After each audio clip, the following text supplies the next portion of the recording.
What I'm doing, building bakeries, is more like a hobby.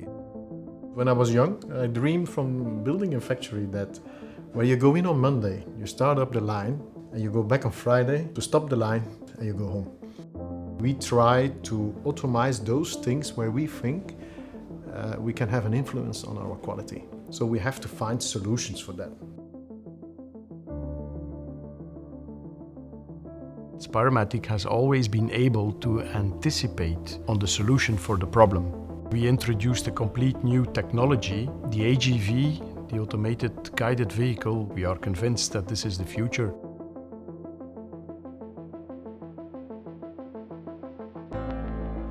Of course, Spiromatic, I know them very well, and as you can see, the success is there. We automated a lot of things, so it's working all by itself.